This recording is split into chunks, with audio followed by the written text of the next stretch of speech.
Hello there. Ōtepoti Dunedin.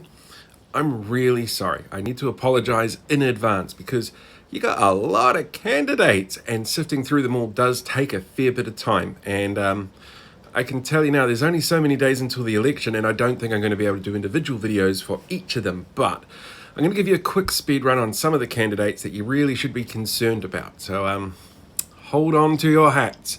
First of all, let's start off with some mayoral candidates like Lee van der Vie here, who I am going to say absolutely nothing about for a very specific reason.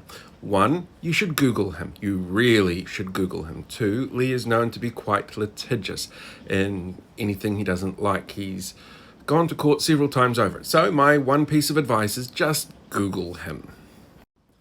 This is Pamela Taylor. She is seeking both the mayoralty and a seat in the council at large. As you can see, spirit of Magna Carta, spirit of freedom. She's a sovereign citizen-esque mover. She actually started a petition earlier this year to get the government to remove the forced medication part out of the Bill of Rights because she felt that that's what was happening. She got a total of about 360 signatures. This is Malcolm Moncrieff Spittle. He's also seeking a seat on council, and he is very much a fan of the Freedom and Rights Coalition. In fact, he was involved in the protest that happened down there that had the counter-protests come along. And as a candidate, he's another one who doesn't seem to understand that Antifa isn't an organised group. It literally means anti-fascist. And being anti-fascist is probably not a bad thing. And this is Richard Seeger. He's seeking both the mayoralty and a seat on council as well.